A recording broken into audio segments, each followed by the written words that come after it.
Hari Om children. Hope you are all safe at home during this lockdown.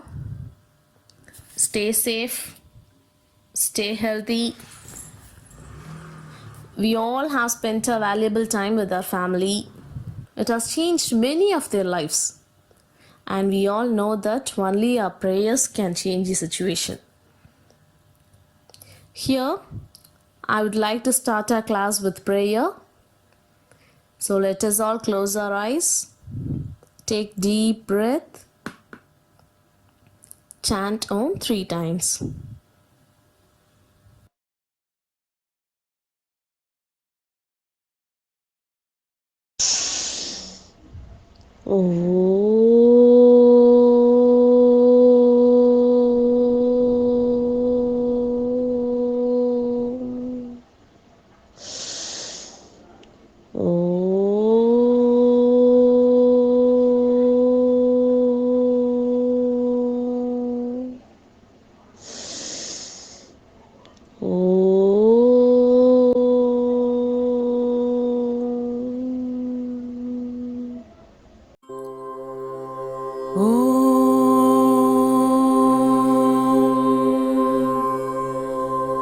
सहनाववतु सहनौ भुनक्तु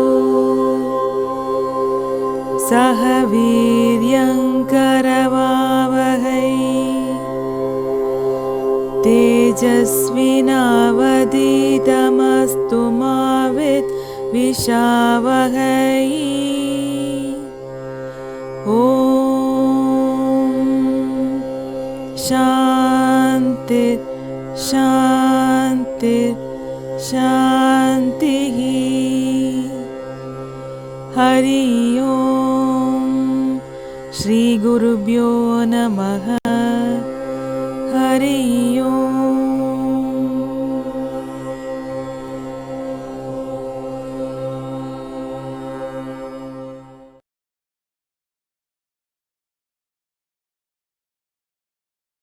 Children, I want you all to read the lesson along with me. In the previous part of our study, we studied how the English East India Company secured political control over Indian territories.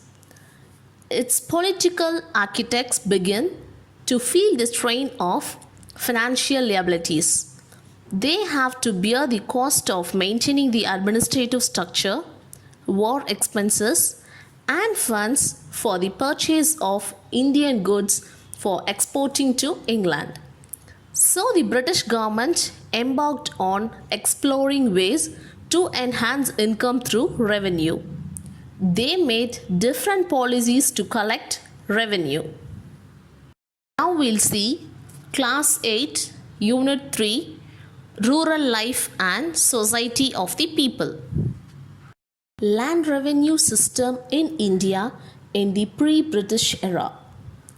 Villages in India were primarily self-sufficient units, agriculture and handicraft being the main occupation of the majority. Land revenue was collected by the landlord or by the officials appointed by the king only in kind. The farmer owned the land they tilled. The rulers exacted a small pot of his farming produce as taxed, and if the crops failed on account of natural calamities, this tax was reduced or even completely waived. But with the advent of the British, the situation changed. The British carried out a number of land revenue experiments. These were the permanent system, the Routry system, Mahalwari system. I want you all to take your notebooks and note down the important points that is shown on the slide. The permanent settlement. The permanent settlement was introduced by the Governor General of India, Lord Cornwallis, in 1793. After consultation with Sir John Shore and James Grant for 10 years, in Bengal, Bihar, Benares, Orissa, northwestern provinces and some parts of Madras Presidency. As a permanent solution to the land revenue collection, it was to be an advantage for the English East India Company. Advantages of the permanent settlement. The company was assured regular income even during adverse climatic conditions. The new landlords became a class of loyalties for the company. The British could use new landlord for consolidating their political authority. Income of the company increased. Effect on the peasants or disadvantages for the peasants. The peasants had to pay the revenue even if they are not cultivated. In order to gain maximum revenue, the farmers were forced to cultivate cash crops such as indigo and cotton instead of rice and wheat. Neither the British nor the landlord took any interest in improving agriculture methods. The actual cultivators of the land were left at the merciless the zamindars, who acted as a political alliance of the British and helped them to continue their rule in India. The Ryotwari system. It was introduced by the governor of the Madras province, Sir Thomas Munro, in 1820, later extended to the Bombay Presidency as well. This system is also called the Munro system. According to the system, the peasants and the ryots were considered the owner of the land and the land revenue was collected directly from them. The rate of revenue was fixed at roughly half of the produce and it was settled for a period of 30 years, after which it could be revised. Effect of Ryotwari system. It recognized the peasants as the owners of the land. High rates of revenue made them depend on money lenders. Mahalwari system. This system was introduced by Holt Mackenzie. First it was started in 1822 but not successful. In 1833, under the governorship of William Bentinck, introduced in northwestern province, Punjab, the Ganga Valley and parts of central India. In the Mahalwari system, land was community owned by the group of villagers called Mahals. The task of collecting revenue and paying it to the company was given to the headman of each Mahal called Talukdar. Under this system, the condition of the peasants became miserable. Effect of revenue policies on agriculture. These revenue policies proved disaster to the peasants. Land became a saleable commodity. Beggary or bonded labor increased. Self-sufficiency of the village was destroyed. Agriculture continued to be stagnant as neither the British nor the landlords took steps to improve it. Famines continued to be a regular feature as landlords' productivity fell. Plantation farming, cash crops. Indian peasants were now forced to grow commercial or cash crops such as tea, coffee, indigo, jute, oilseeds, sugarcane, mulberry, opium, rubber, etc. Many of these crops provided raw materials for industries in Britain. These crops were grown on large estates called plantations owned by the Europeans. Land revenue settlement and plantation agriculture made peasants and other tribal groups rise in the rebellion against the British. Impact of peasant revolt. Peasant movement. Impact of peasant revolt. Peasant movements didn't create any threat to the British rule but proved that the Indian peasants' reactions were impulsive.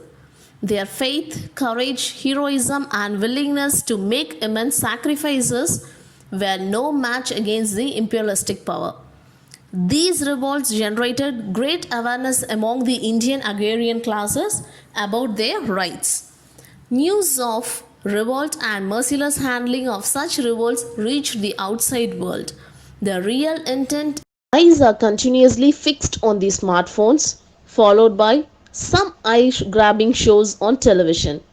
This constant stress gives rise to eye problem. So, if you want healthy eyes, follow these simple easy eye exercise.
Children, after the prayer, I will send you some links to complete your worksheet.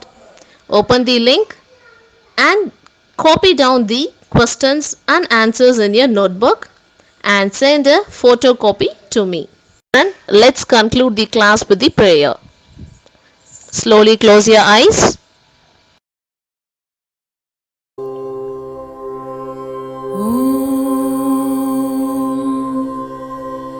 पूर्णमद पूर्णमिदं पूर्णात् पूर्णमुदच्यते पूर्णस्य पूर्णमादाय पूर्णमेवावशिष्यते ॐ शान्ति शान्ति शान्तिः हरि ओम श्री गुरुभ्यो नमः हरि ओम